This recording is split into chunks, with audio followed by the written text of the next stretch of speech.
বাংলাদেশ নামক রাষ্ট্র সকল ধর্ম মতকে প্রাধান্য দিয়ে এই রাষ্ট্রের কার্যক্রম পরিচালিত হয়।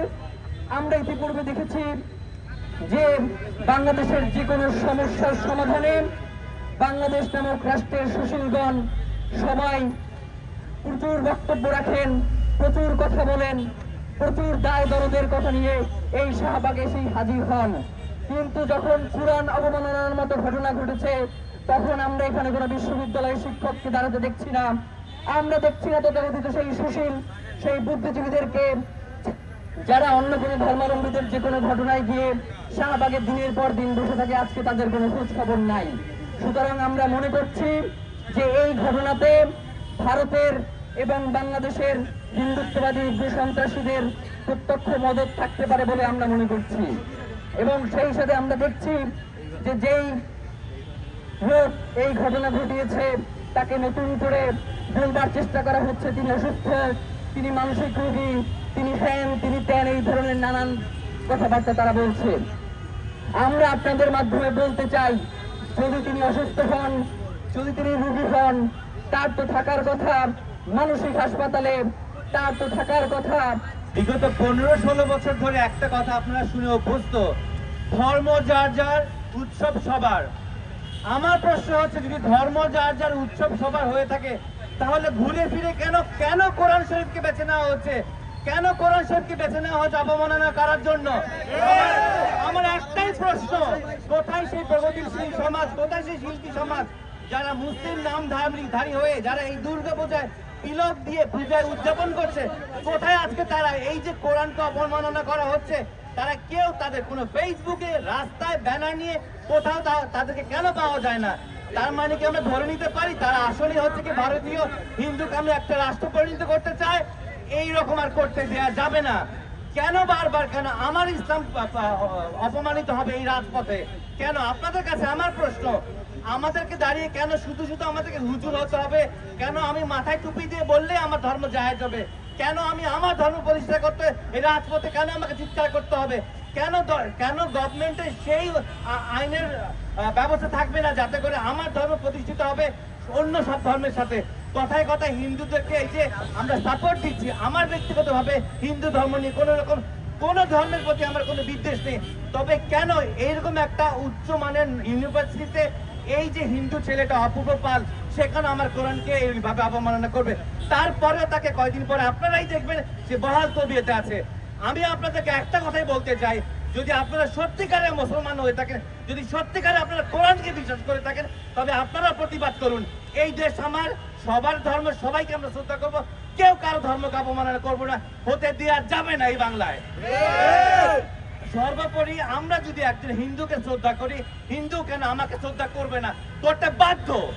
আমরা সবাই অবগত আছি যে গতকাল নর্থ সাউথ ইউনিভার্সিটি একজন শিক্ষার্থী কোরআন মাজিদের মতন আমাদের সামান্য ধর্মগ্রন্থকে অবমাননার মতন ঘটনা ঘটেছে, এবং এই ঘটনার প্রেক্ষিতে শুধু যে ধর্মপ্রাণ মুসলমানের অন্তরে বেশি ধরেছে বিষয়টা তা না, সে সাম্প্রদায়িক আমাদের যে সংহতি আর সম্প্রীতি বাংলাদেশে বিদ্যমান সেখানে সে সরাসরি কুঠারাঘাত করেছে। আমরা দেখতে পাচ্ছি যে গত 3 দিন আগে হিন্দুদের সর্বোচ্চ যে অনুষ্ঠান, ধর্মীয় অনুষ্ঠান, সেটি সম্পন্ন হয়েছে এবং বাংলাদেশ সেই নজির স্থাপন করতে পেরেছে যেখানে ধর্মীয় অনুষ্ঠান পালনের ক্ষেত্রে কোনো ধরনের সহিংসতা দেখা যায়নি। আমরা বাংলাদেশের মানুষ সাম্প্রদায়িক সম্প্রীতিতে বিশ্বাসী, তাহলে কেন বাংলাদেশের মাটিতে ইসলাম ধর্মকে অবমাননা করা হবে, কোরআন মাজিদের উপর পা রাখা হবে? এবং এটা যখন একজন ব্যক্তি করলেন তখন কি বলা হচ্ছে যে তার মানসিকভাবে সে অসুস্থ। সে যদি মানসিকভাবে অসুস্থ হয় তাহলে কিভাবে সে একজন বিশ্ববিদ্যালয়ের শিক্ষার্থী হয়? এবং সে যখন এই অবমাননা করলো তখন আমরা এখন দেখতে পাচ্ছি যে এই ঘটনা যদি পুজোর কোনো মণ্ডপে সাধারণ কোনো ঘটনা দিয়ে হতো, তুচ্ছ থেকে তুচ্ছ ঘটনা, তাহলে এখানে বুদ্ধিজীবীদের মেলা বসে দিত। তারা বলতো বাংলাদেশে হিন্দুরা ভালো নেই, বাংলাদেশে ক্ষুদ্র নিগোষ্ঠীরা ভালো নেই, বাংলাদেশের যারা মাইনরিটি আছে তারা ভালো নেই। তাহলে আজকে তারা কোথায়? তারা কি কোনো বিশেষ এজেন্ডা সার্চ করার জন্য বাংলাদেশে কাজ করে থাকে? তাদের বুদ্ধিজীবিতা কেন? তারা কি নিরপেক্ষতায় বিশ্বাসী না? তারা কি যার যার ধর্ম কারণে বিশ্বাসী না এবং যার যার ধর্ম তার মতো কারণে এবং শ্রদ্ধাবোধে তারা বিশ্বাসী না? যদি বিশ্বাসী হয়ে থাকে, তাহলে আজকে আমরা কেন দেখতে পাচ্ছি না কোনো বুদ্ধিজীবীকে এখানে এসে তার কোনো প্রতিবাদ জানাতে, কোনো বিশ্ববিদ্যালয়ের শিক্ষককে দেখছি না প্রতিবাদ জানাতে। আমি চাইবো এই ব্যক্তির দৃষ্টান্তমূলক শাস্তির ব্যবস্থা করা হোক।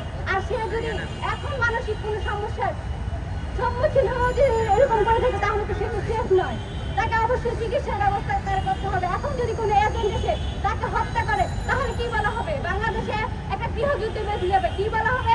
যে একজন হিন্দুকে হত্যা করা হয়েছে, একজন হিন্দুকে হত্যা করা হয়েছে, তার মত প্রকাশের স্বাধীনতা, সে মত প্রকাশের স্বাধীনতা, সে তার মত প্রকাশ করবে, এই জন্য তাকে হত্যা করা যায় না। এইরকম নানা ধরনের আমরা তখন দেখবো প্রোপাগান্ডা চালাচ্ছে। আমরা শুধু কোরআন ধরে নই, শুধু গীতা বাইবেল বা যে কোনো ধর্ম, যে কোনো ধর্মীয় স্থাপনা এবং যে কোনো ব্যক্তিকে এরকম ভাবে অবমাননা করা হয়, আমরা সেটার বিরুদ্ধে আমাদের অবস্থান নিব। আজকে যে ঘটনা ঘটেছে, একজন মুসলমান হিসেবে এটা অবশ্যই বাংলাদেশের মুসলমানদের হৃদয়ে রক্তক্ষরণ করেছে এবং তারা স্পষ্টতই এটাতে অনেক বড়ভাবে রিয়েক্ট করছে। কিন্তু তাদের প্রতি আমরা অনেক শ্রদ্ধা এবং ভালোবাসা জানাই, যারা এখনো পর্যন্ত এমন কিছু করেনি যেটাকে বাজেভাবে ফ্রেমিং করা যায়। কিন্তু যদি সরকার এটার বিরুদ্ধে ব্যবস্থা না নেয় এবং তাকে যদি ছেড়ে দেওয়া হয়, এজেন্সির মাধ্যমে যদি তাকে হত্যা করা হয়, তাহলে এর দায়িত্ব বলা হয় বাংলাদেশের হুজুরদের উপর, তৌহিদ জনতার উপর। এবং নিশ্চিতভাবেই এই ঘটনার পিছনে পার্শ্ববর্তী রাষ্ট্র ভারত এবং কয়েকটি ফ্যাসিস্ট গোষ্ঠী আওয়ামী লীগের হাত রয়েছে বলে আমরা মনে করি। এবং যত দ্রুত সম্ভব এই ঘটনার স্পষ্ট তদন্ত করে তার বিচার নিশ্চিত করতে হবে এবং যদি সে অসুস্থ হয় তাহলে তার যথাযথ ব্যবস্থা গ্রহণ করতে হবে।